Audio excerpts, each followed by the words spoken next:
Boa noite de sabadão, hoje é 1º de maio de 2021. Seja bem-vindo a mais um Zecast, podcast feito por mim, José Vitor Rocha, onde trago curiosidades, fatos da história e reflexões sobre assuntos pertinentes da nossa vida. Hoje, 1º de maio, é Dia Internacional do Trabalhador. A data representa um momento que os empregados e as empresas têm para refletir sobre as legislações trabalhistas, normas e demais regras de trabalho. Também é homenageada a luta dos trabalhadores que reivindicaram por melhores condições trabalhistas ao longo da história. Este dia, 1º de maio, é o Dia do Trabalhador, pois, neste mesmo dia, em 1886, ocorreu uma manifestação de milhares de trabalhadores nas ruas de Chicago, nos Estados Unidos, para reivindicar a redução da jornada de trabalho de 13 horas para 8 horas diárias, iniciando uma greve geral. No Brasil, o Dia do Trabalhador foi reconhecido em 26 de setembro de 1924, através de um decreto presidencial. Hoje também é Dia da Literatura Brasileira. A data é uma homenagem aos grandes escritores e às suas belíssimas obras, que passam por uma extensa e rica diversidade de escolas literárias, marcando cada período social e intelectual da história do Brasil. É o momento de refletir sobre a história da literatura brasileira, sua evolução e divulgar seus autores clássicos, além de incentivar a leitura de obras de escritores e escritoras contemporâneos.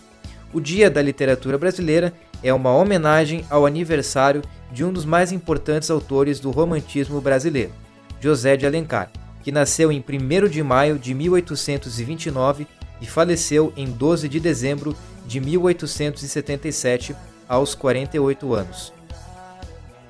1º de maio, na história, em 1500, Pero Vaz de Caminha, escrivão de Pedro Álvares Cabral, anunciou ao rei Dom Manuel de Portugal o descobrimento do Brasil, que havia sido ocorrido no dia 22 de abril, e as suas impressões sobre a terra e sua gente.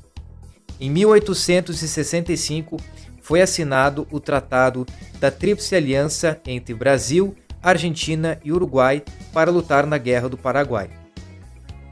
Em 1893, iniciava a Exposição Mundial de Chicago, que foi uma das grandes exposições mundiais ocorridas no século XIX e que se estendeu até 30 de outubro do mesmo ano. Em 1931, foi inaugurado o Empire State Building, em Nova York, nos Estados Unidos, um edifício de 102 andares, que por muito tempo foi o mais alto da cidade e acabou se transformando em um dos pontos turísticos marcantes. Em 1940, foi anunciada a Lei do Salário Mínimo no Brasil por meio de um decreto.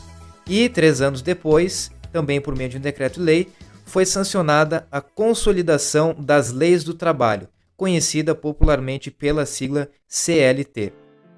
Em 1961, o primeiro-ministro de Cuba, Fidel Castro, proibiu eleições no país depois de declarar a ilha uma nação socialista. Em 1974, foi criado o Ministério da Previdência e Assistência Social no Brasil, desmembrado do Ministério do Trabalho e Previdência Social. Em 1994, um grave acidente matou o tricampeão de Fórmula 1, Ayrton Senna, durante o Grande Prêmio de San Marino, na Itália. E em 2009, foi legalizado na Suécia o casamento entre pessoas do mesmo sexo. Então esses foram os destaques do dia de hoje, 1º de maio, e o podcast vai falar sobre fé. Qual que é a importância da fé na nossa vida, o que é o nosso entendimento sobre fé e como que a fé pode nos ajudar a superar os momentos de dificuldade nas nossas vidas. E neste episódio, para falar um pouquinho e enriquecer a conversa, eu trago aqui mais uma vez uma pessoa do qual eu tenho muito orgulho e muita felicidade em conviver diariamente. A minha mãe, Rosiclério Brandolt da Rocha. Então, fique agora com o nosso papo sobre fé. Bom, para começar a falar então sobre fé, é importante a gente refletir sobre o que a gente entende por fé, né? O conceito de fé. E aí é uma questão bem complexa, porque cada um vai ter o seu entendimento pessoal. Eu acredito que a fé seja uma energia, uma força que nos move e que faz a gente ir em busca dos nossos objetivos. E aí, independentemente do momento que a gente está na nossa vida, se é um momento bom, se é um momento ruim, a fé é essa energia que faz a gente ir adiante e ir atrás do que a gente quer e ter uma vida mais próspera, mais feliz. E aí eu gostaria de ver contigo agora o que tu entende por fé, na tua visão assim. A fé, para mim, é a que me dá confiança, que me dá estabilidade para seguir em frente. Sempre foi assim, sempre. Desde que eu me conheço, desde a minha infância, convivi muito desde pequena, então, com meus avós, e eles sempre tiveram muita fé. Sempre trabalharam bastante também, e sempre com muita fé, com esperança sempre e com muito otimismo. Foi assim que eu passei a minha infância e juventude. Então, assim, lembro que minha avó sempre me dizia vai com fé que tu vai conseguir. E assim foi, sempre foi. A gente conviveu até eu me casar, e ali eu segui, então, formei uma nova família, também sempre me guiando pela fé. Em todos os momentos que eu precisei, que eu me senti em dificuldade em algumas ocasiões, eu sempre busquei pela fé. Uma fé que é um sentimento maior, que a gente tem que conhecer e saber que tem um ser superior que nos governa, que ele que sabe de todas as coisas, mas que a gente também precisa fazer pelo nosso caminho. Não adianta eu dizer que eu tenho fé e ficar sentada esperando que as coisas caiam do céu. Eu tenho que ir em busca, eu tenho que trabalhar, eu tenho que estudar. E foi sempre isso que eu busquei passar para os meus filhos, sempre. Então, nessa nova família que eu formei com meu marido, a gente sempre foi em busca de melhores condições para a nossa vida, para a nossa família.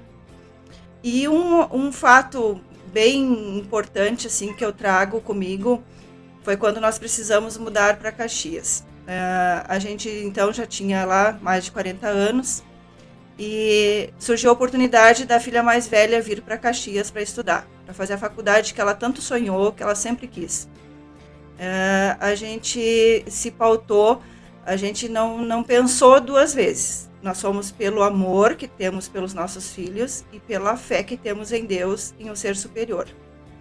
Então, viemos para Caxias, uma cidade grande, bem maior que a nossa, em busca de oportunidade de trabalho e estudo para todos.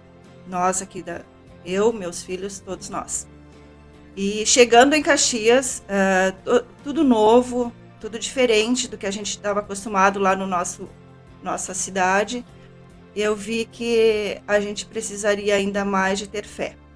A gente precisaria se agarrar ainda mais a um sentimento de que superior que nos protegesse, que nos fortalecesse. E foi assim que nós formamos a nossa vida aqui, baseado no amor que temos uns pelos outros, pela nossa família, e pela fé que temos também, de que Deus está sempre nos protegendo, que tem seres superiores que nos protegem sempre, que a gente tem que ir em busca daquilo que acha que é necessário para melhorar a vida da nossa família. E ouvindo agora a tua resposta, a gente pode chegar a uma conclusão, não necessariamente definitiva, mas de que a fé ela é algo muito pessoal. Ela é algo muito vinculado à nossa espiritualidade, da maneira como a gente compreende as coisas da vida, essas questões, que nem ela falou aqui, essa questão de desde cedo ter essa esperança e essa confiança de que as coisas pudessem ser melhoradas. E também uma questão que ela levantou aqui foi a questão da coragem, né? De não vincular a fé como uma muleta, onde a gente vai ficar ali esperando as coisas acontecerem e não ir atrás, e não trabalhar, e não se esforçar, e não nos qualificarmos, e não nos esforçarmos. Pensando nisso, um exemplo que a gente pode pensar é a questão, né, de que alguns anos atrás, né, ainda existia muita fobia do avião, né, das pessoas entrarem num avião. Hoje já é quase que inexistente. Mas eu lembro bastante quando eu era criança dessa questão de que sempre diziam que responsabilidade que é a do piloto do avião. Até, enfim, dentro da minha infância teve episódios de quedas de aviões que ficaram famosos no Brasil lá em 2007, 2008, enfim, com o avião da TAM. E se a gente pensar no piloto do avião, ele precisa ter as duas coisas. Ele precisa ter o conhecimento, a técnica, a competência necessária para poder pilotar o avião, e ele precisa ter a fé, a confiança, uma energia que faça com que ele acredite que ele tem aquela grande responsabilidade, mas que ele tem a capacidade de assumir aquela responsabilidade, de conseguir levar aquelas pessoas para o seu destino e depois retornar de onde saiu. E se ele tivesse somente a fé, se ele acreditasse, não, eu vou aqui, eu tô acreditando, eu sou bom, vou conseguir. Se ele tiver só isso, ele não vai conseguir pilotar o avião.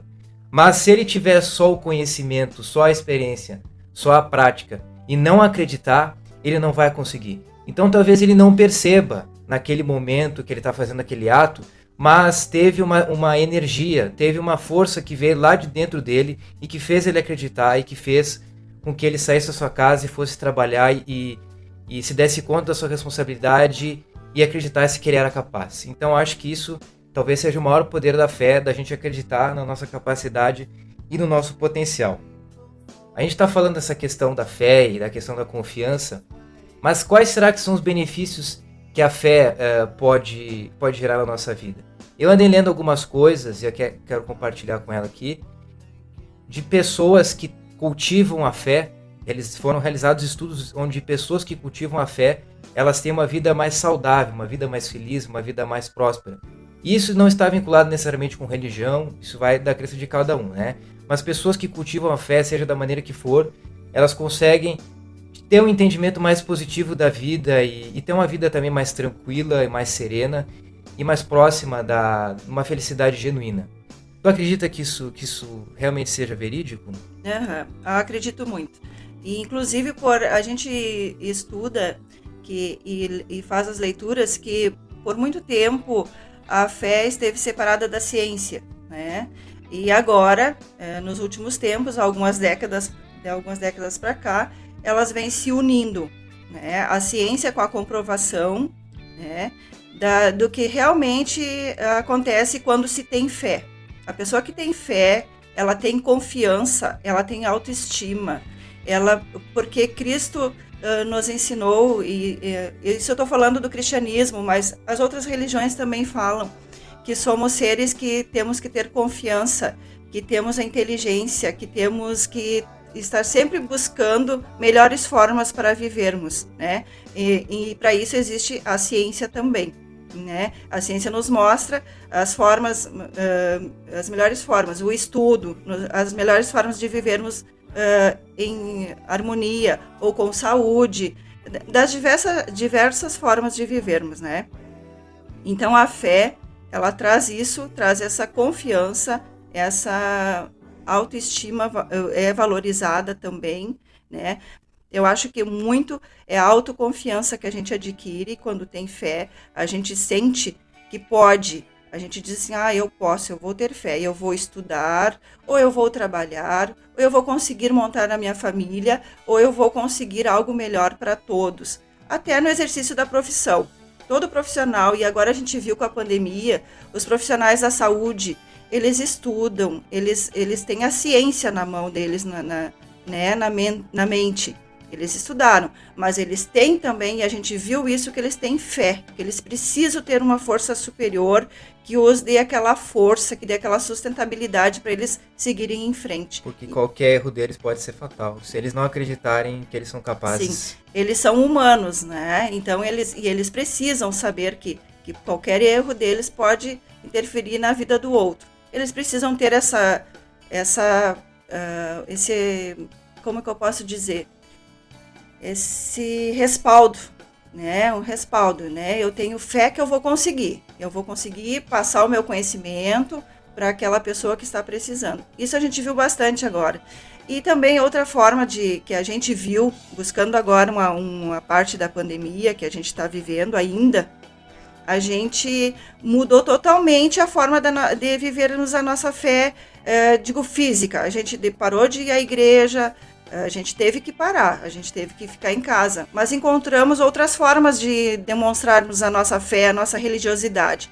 Em casa, a gente não deixou. Aqui na minha casa, a gente fez rituais de missa, a gente assistia às missas, a gente fez orações, a gente cumpriu com aquela nossa devoção, né? Então, não nos impede. E agora encaminhando para esse final, a gente pode ver que essa questão de... É importante a gente valorizar esses aspectos do cotidiano e colocar, de certa forma, uma sacralização nisso, porque isso, de certa forma, faz com que a gente possa mudar o nosso comportamento. Quando a gente não dá valor para essa questão de, às vezes, parar um pouco para refletir, para pensar como é que está a vida, se a gente não dá esse valor, a gente acaba esquecendo, a gente acaba apenas vendo a vida passar. E é uma coisa que eu sempre falo aqui, que eu busco trazer com os temas abordados no podcast, que é fazer esse exercício para a gente voltar para nós mesmos, fazer um exercício de autoconhecimento, e mais do que isso, para que a gente consiga, de certa forma, ter um controle maior da nossa vida, que a gente consiga perceber as coisas que acontecem, para que a gente tome melhores decisões e que a gente tenha uma vida próspera, que a gente não viva apenas a vida passar a cada dia, passar cada vez mais rápido, porque as coisas estão acontecendo cada vez mais rápido, então a gente precisa também dar um tempo para nós, às vezes, e se desconectar um pouco e fazer esse exercício de autoconhecimento. Então, eu vou me despedindo de mais o Zecast. Muito obrigado, um grande abraço. Obrigado pela participação aqui contigo, foi uma boa reflexão. Eu também busquei pensar um pouco mais sobre o assunto, né, nos efeitos que a fé tem na nossa vida, e foi muito bom. Obrigada. Eu que agradeço, a tua contribuição aqui certamente deixou o podcast mais enriquecedor.